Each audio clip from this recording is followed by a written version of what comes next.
Olá, acadêmicas e acadêmicos. Vamos dar início a mais uma aula da disciplina de Ética e Deontologia Jurídica. Hoje vamos falar um pouco sobre o tema das prerrogativas profissionais do advogado e do Código de Ética e Disciplina da Ordem dos Advogados do Brasil. Bem, o Estatuto da Advocacia, como informado na aula anterior, regulamenta a profissão do advogado. Assim, ao dispor sobre os requisitos legais para exercer a advocacia, traz também direitos e prerrogativas necessárias ao livre exercício de sua profissão. Dentre esses direitos e prerrogativas, podemos destacar os seguintes: a. Exercer com liberdade a profissão em todo o território nacional. b. A inviolabilidade de seu escritório ou local de trabalho, bem como de seus instrumentos de trabalho, de sua correspondência escrita, eletrônica, telefônica e telemática, desde que relativas ao exercício da advocacia. C.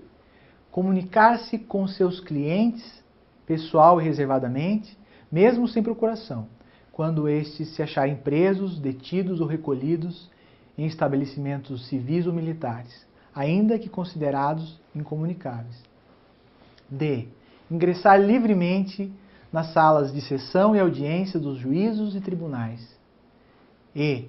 Usar da palavra pela ordem em qualquer juízo ou tribunal, mediante intervenção sumária para esclarecer equívocos ou dúvida surgida em relação a fatos, documentos ou afirmações que influam no julgamento, bem como para replicar acusações ou censura que lhes forem feitas.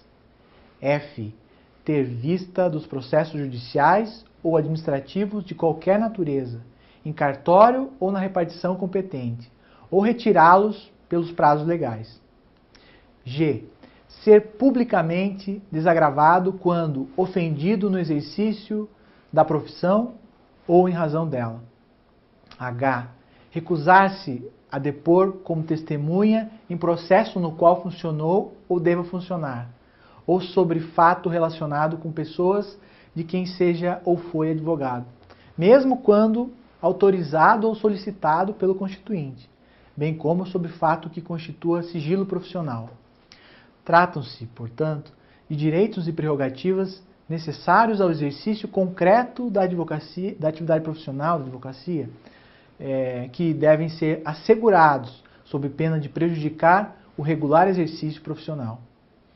No entanto, além dos direitos, existem deveres que, como tais, devem ser observados pelos profissionais do direito, no exercício de sua função, especialmente deveres de ordem ética previstos em seu Código de Ética. A advocacia é uma das profissões que primeiro se preocupou com sua ética, então concebida como a parte da filosofia disciplinadora da moralidade dos atos humanos. Para o professor Rafael Bielsa, o atributo do advogado é sua moral, é o substratum da profissão. A advocacia é um sacerdócio. A reputação do advogado se mede por seu talento e por sua moral. Podemos afirmar, então, que os advogados têm facilitada a regulação de sua conduta ética, pois contida em sua essência no Código de Ética e Disciplina da OAB. Esse instrumento normativo é a síntese dos deveres profissionais, considerados, como vimos em aulas anteriores, como essenciais à administração da justiça. O Código de Ética traz, além de regras deontológicas fundamentais, também capítulos das relações com o cliente, do sigilo profissional, da publicidade, dos honorários profissionais, do dever de urbanidade e do processo disciplinar. Dentre as linhas norteadoras do Código, incluem-se o aprimoramento no culto dos princípios éticos e no domínio da ciência jurídica. Já em seu início, dispõe o Código de Ética que o advogado deve ser um defensor do Estado democrático de direito, da cidadania, da moralidade pública, da justiça e da paz social. E para alcançar este intento, traz condutas concretas que devem ser observadas pelo advogado como um dever profissional, que expressamente constam do artigo 2º, parágrafo único do Código de Ética, e que trazemos aqui de forma sucinta, mas que foram extraídos dos princípios éticos que analisamos nas aulas anteriores. Então, eis alguns desses deveres. Primeiro, preservar em sua conduta a honra, a nobreza e a dignidade da profissão, zelando pelo seu caráter de essencialidade e indispensabilidade. Devemos lembrar que a Constituição Federal considerou o advogado como essencial à administração da justiça. Segundo, atuar com destemor, independência, honestidade, decoro, veracidade, lealdade, dignidade e boa-fé. Terceiro, velar por sua reputação pessoal e profissional. Quarto, empenhar-se permanentemente em seu aperfeiçoamento pessoal e profissional. Quinto, contribuir para o aprimoramento das instituições, do direito e das leis. Sexto, estimular a conciliação entre os litigantes, prevenindo, sempre que possível, a instauração de litígios. Sétimo, aconselhar o cliente a não ingressar em aventuras judiciais.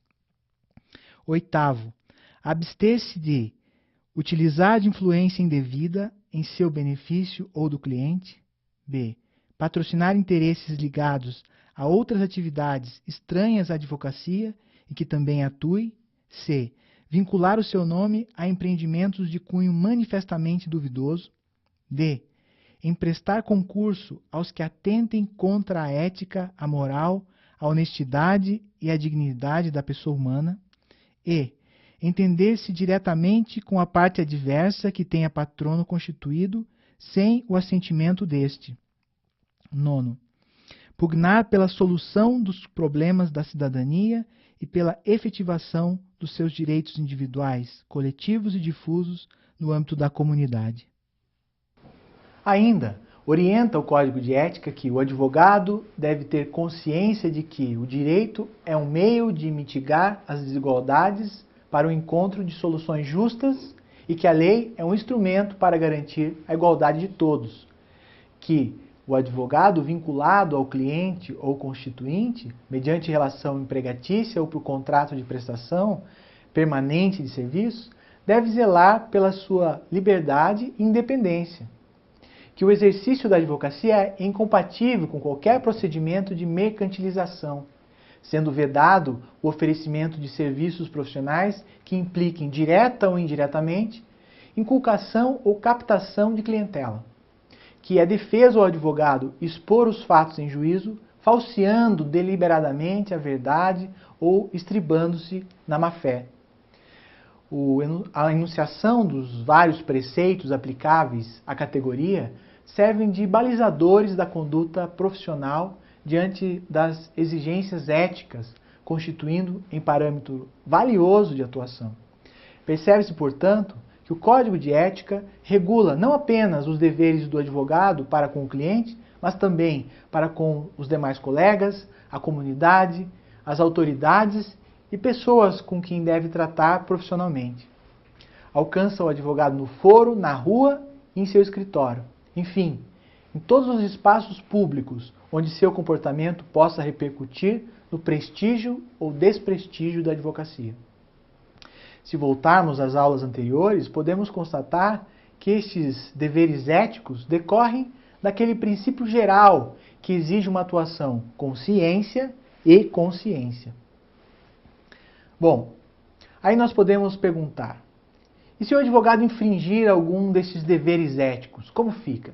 Bem, o guardião dos preceitos éticos do advogado é o Tribunal de Ética e Disciplina, instalados em todos os conselhos seccionais da Ordem dos Advogados do Brasil. Existem nos estados da Federação, todos que existem no estado da Federação.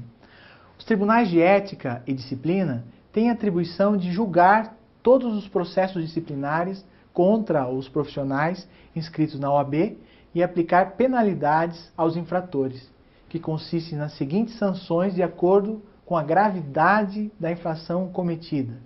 Primeira delas, a censura. Segunda delas, suspensão.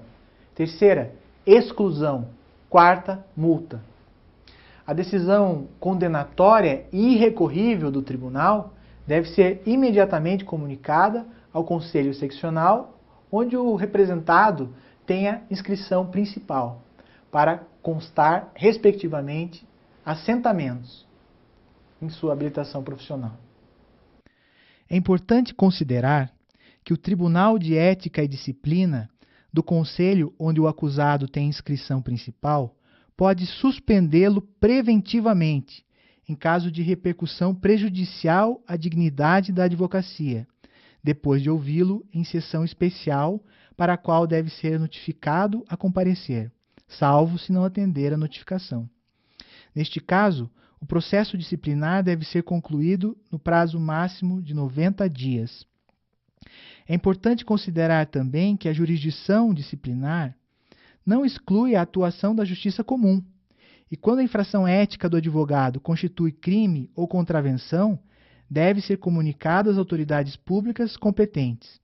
O processo disciplinar é instaurado diretamente pelo tribunal quando constatada a infração pela OAB, ou então através de representação apresentada por qualquer pessoa interessada.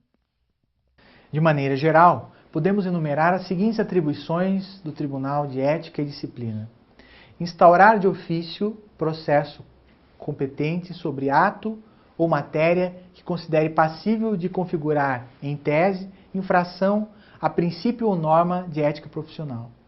Organizar, promover e desenvolver cursos, palestras, seminários e discussões a respeito de ética profissional, inclusive junto aos cursos jurídicos, visando a formação da consciência dos futuros profissionais para os problemas fundamentais da ética. Expedir provisões ou resoluções sobre o modo de proceder em casos previstos nos regulamentos e costumes do foro. Mediar e conciliar nas questões que envolvam dúvida e pendências entre advogados, partilha de honorários contratados em conjunto ou mediante subestabelecimento ou decorrente de sucumbência, controvérsias surgidas quando da dissolução de sociedade de advogados, enfim, além de julgar e punir os infratores, com as penas inicialmente numeradas, de acordo com a gravidade da conduta, o tribunal também tem a função de orientar e auxiliar os advogados nos conflitos existentes dentro da atividade profissional.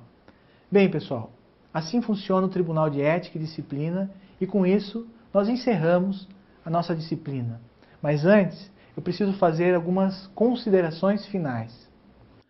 Com as abordagens sobre os temas da moral, da ética e da deontologia jurídica, pretendeu-se levar você, acadêmico, acadêmica, a refletir de maneira crítica e consciente a respeito de suas concepções e comportamentos no ambiente profissional.